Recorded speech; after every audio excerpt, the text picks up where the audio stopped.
Salam bagi teman-teman dimanapun Anda berada pada saat ini. Salam sukacita, semoga saudara dalam keadaan sehat walafiat. Nah, saat ini saudara kembali kita ke channel Sukacita Khusus Tuhan. Pada saat ini saya akan menanggapi atau memberikan pendapat terhadap saudara kita Yaya Waloni yang sudah menyampaikan ceramah di dalam ceramahnya bahwa Alkitab itu adalah bohong. Dan setelah itu dia juga meminta agar dilaporkan kepada pihak kepolisian. Nah, untuk itu perlu kita lihat cuplikan videonya. Pendeta-pendeta ini salah kalau serang Ustadz Somad, serang saya, gitu kan?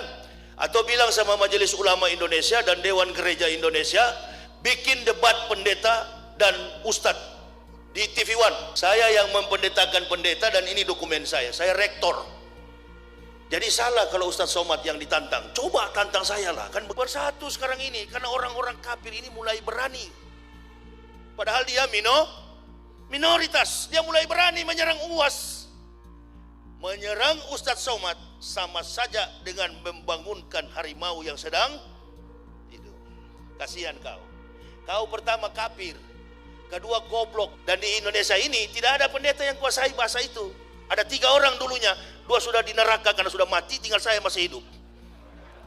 Ya, makanya jangan tantang Ustadz Somad, tantang Yaya Waloni ini yang berkoar-koar di YouTube. Kenapa antum tidak tantang?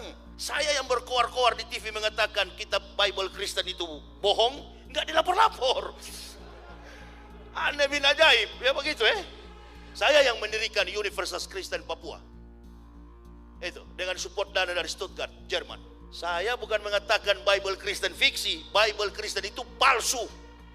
Baik, saudara yang dikasihi Tuhan dimanapun Anda berada, saat ini kita sudah mendengarkan cuplikan video tadi yang kita tonton tadi tentang penyampaian atau ceramah daripada saudara kita Yaya Waloni yang mengatakan dengan keras bahwa Alkitab itu adalah fiksi atau palsu atau kebohongan. Nah, oleh karena itu saudara-saudara juga dia sampaikan di dalam ceramahnya bahwa kita adalah kaum minoritas, maka kita harus hati-hati. Nah, oleh karena itu saya mau katakan bahwa apa yang disampaikan oleh saudara kita tadi Yaya Waloni ini adalah merupakan perkataan yang tidak terpuji, perkataan yang tidak baik.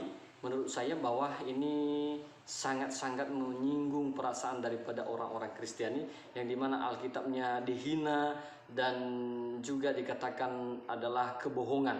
Nah, oleh karena itu saudara-saudara, ini juga apa yang disampaikan oleh saudara kita Yaya Waloni tentang kaum minoritas. Apakah karena kita sebagai orang Kristiani, orang Kristen yang percaya kepada Tuhan Yesus tidak boleh menyampaikan pendapat, atau apakah kita tidak boleh juga menyanggah terhadap penghinaan terhadap agama kita? Apakah karena kita sebagai orang Kristiani boleh dihina-hina? Apakah karena kita agama yang memeluk agama yang minoritas bolehkah diinjak-injak? Apakah ini tidak menjadi sebuah pertanyaan besar? Kita ini hidup di Indonesia yang berhak memeluk agamanya masing-masing.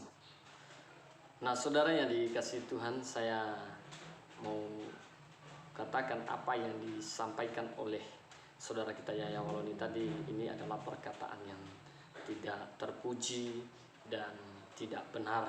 Nah, oleh karena itu saudaraku yang dikasihi Tuhan, juga saudara kita Yaya Waloni mencantumkan di dalam ceramahnya menyampaikan bahwa silakan laporkan kepada pihak kepolisian, dan akhirnya apa yang diminta oleh saudara kita oleh Yaya Waloni dijawab oleh Tuhan, dan akhirnya saat ini sedang dipolisikan dan dia saat ini sedang berurusan di pihak kepolisian. Dan ingat saudara, apa yang kita katakan itu saudara-saudara akan dijawab oleh Tuhan. Itu doanya kita saudara-saudara. Dan seperti kita juga orang Kristiani, kita percaya bahwa apa yang disampaikan oleh saudara kita Yaya Waloni sedang diurus saat ini untuk dipolisikan. Nah, oleh karena itu saudara, juga di dalam firman Tuhan dalam Amsal 12 ayat 13 mengatakan kepada kita, orang jahat terjerat oleh pelanggaran bibirnya, tetapi orang benar dapat keluar dari kesukaran. Nah, oleh karena itu apa yang disampaikan oleh saudara kita Yaya Waloni tadi terjawab bahwa apa yang disampaikan A-nya itu akhirnya terjawab dan akhirnya dia berurusan kepada pihak penegak hukum, dan kita yakin bahwa apa yang akan dilakukan oleh penegak hukum ini, saya yakin ada keputusan-keputusan yang pasti. Nah, oleh karena itu juga di dalam Alkitab juga kita di dalam Amsal 26 ayat 4 dikatakan, jangan menjawab orang bebal menurut kebodohannya, supaya jangan engkau sendiri menjadi sama dengan dia. Nah, untuk menghadapi pernyataan-pernyataan seperti ini, kita juga sebagai orang Kristiani harus sabar menghadapinya. Kita harus menghadapinya dengan cara yang dewasa, agar kita tidak mudah emosi dalam menghadapi perkataan-perkataan yang disampaikan oleh saudara kita Ustadz Yaya Waloni ini. Nah, oleh karena itu saudara-saudaraku yang dikasihi Tuhan, setelah ia berurusan dengan pihak kepolisian, dan kita akan melihat lagi cuplikan video apa yang akan terjadi. Seluruh masyarakat Indonesia, wabil khusus kepada saudara-saudaraku sebangsa setanah air, kaum Nasrani.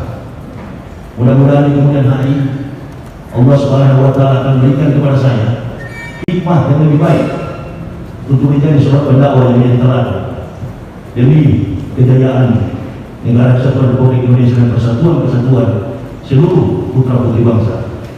Mudah-mudahan Allah Subhanahu wa Ta'ala menolong kita semua.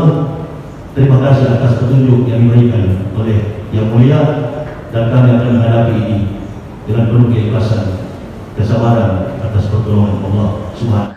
Nah, saudara yang dikasihi Tuhan, setelah kita mendengarkan cuplikan video di mana saudara kita Yaya Waloni meminta maaf kepada kaum Nasrani. Nah, sebelumnya kita melihat tadi cuplikan videonya yang begitu keras Yaya Waloni menantang kaum umat Kristiani, dan pada akhirnya dia minta maaf. Nah, saudara-saudara, saya mau katakan bahwa apa yang disampaikan oleh Yaya Waloni ini satu kebohongan tadi, lalu ketika dipolisikan akhirnya sekarang minta maaf. Nah, ini saya pikir ini orang-orang yang cengeng ya. Kenapa? Karena ketika dia menyampaikan ceramah begitu keras, lalu pada akhirnya sampai ke pengadilan, akhirnya minta maaf lagi. Tetapi saya mau katakan apa yang disampaikan oleh Yaya Waloni, dia minta maaf. Ya, kita sebagai umat Kristiani, orang yang percaya kepada Yesus Kristus, kita mengampuni. Tetapi meskipun kita mengampuni, saya mau katakan supaya juga keadilan ditegakkan, dan supaya hukum terus berjalan untuk mendisiplinkan saudara kita Yaya Waloni. Nah, seperti yang disampaikan oleh Yaya Waloni tadi, saudara, juga saya mau katakan bahwa itu sudah dijawab dengan firman Tuhan. Di dalam Amsal 18 ayat 21, hidup dan mati dikuasai lidah, siapa suka memakannya akan memakan buahnya. Nah, saudara-saudara, saya mau katakan bahwa hidup dan mati dikuasai oleh lidah. Apa yang disampaikannya itu akhirnya dia makan buahnya. Dia makan buahnya, saudara-saudaraku yang dikasihi Tuhan. Oleh karena itu, saudara-saudara yang dikasihi Tuhan, melalui cuplikan video ini saya mau katakan kepada kita agar kita tetap tenang dalam menghadapi setiap pernyataan-pernyataan seperti ini ketika mereka menghina atau mencaci maki agama kita sendiri. Oleh karena itu, tetaplah bersukacita, tetap sehat, dan semoga kita semua diberkati oleh Tuhan Yesus Kristus. Salam.